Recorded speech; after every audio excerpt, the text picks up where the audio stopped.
We provide you the platform to turn your dreams into reality. Give wings to your aspirations with KR Mangalam University. Ganesh Chaturthi पूरे भारत में बड़े धूमधाम और श्रद्धा के साथ मनाई जाती है और इस साल ये पर्व 27 अगस्त 2025 से शुरू होकर 6 सितंबर 2025 को अनंत चतुर्दशी तक चलेगा। इस दौरान लोग अपने घरों, दफ्तरों और पंडालों में गणपति बप्पा की स्थापना कर पूरे विधि विधान से उनकी पूजा करते हैं, क्योंकि भगवान गणेश को विघ्नहर्ता माना जाता है और हर शुभ काम से पहले उनकी पूजा अनिवार्य समझी जाती है। हालांकि शास्त्रों में बताया गया है कि अगर गणेश स्थापना और पूजा के दौरान कुछ नियमों का पालन ना किया जाए तो पूजा का सही फल नहीं मिलता। सबसे पहली और बड़ी गलती है गणेश जी की मूर्ति का मुख गलत दिशा में रखना। मूर्ति का मुख हमेशा उत्तर पूर्व यानी ईशान कोण या उत्तर दिशा की ओर होना चाहिए, क्योंकि ये दिशा सकारात्मक ऊर्जा और शुभ फल लाती है। अगर मूर्ति को गलत दिशा में रखा जाए तो घर में अशांति, परेशानी का माहौल बन जाता है। दूसरी बात, गणेश जी की मूर्ति को कभी भी सीधे फर्श या जमीन पर नहीं रखना चाहिए, बल्कि इसे लकड़ी की चौकी या लाल या पीले रंग के साफ कपड़े पर स्थापित करना चाहिए, ताकि पूजा में सकारात्मक ऊर्जा का संचार हो और धार्मिक परंपराओं का पालन भी हो। तीसरी गलती होती है एक से ज्यादा गणेश मूर्तियां स्थापित करना।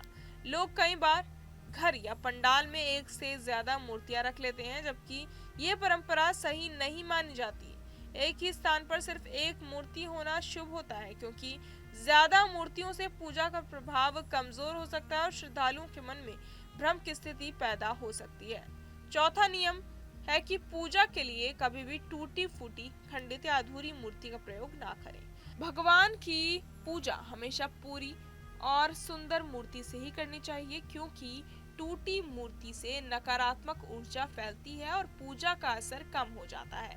इसके अलावा गणेश पूजा में तुलसी और केतकी के फूल अर्पित करना वर्जित माना गया है। धार्मिक मान्यता है कि वो फूल भगवान गणेश को नहीं चढ़ाए जाने चाहिए।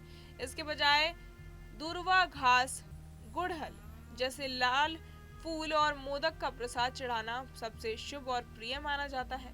छठी गलती है पूजा में दक्षिणवर्ती शंख बजाना।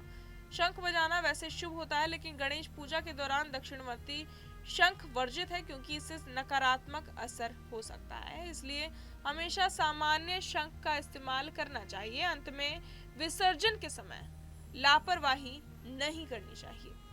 गणेश चतुर्थी का समापन विसर्जन से होता है और इसे पूरे मंत्रोच्चारण, पूजा पाठ और श्रद्धा के साथ करना चाहिए।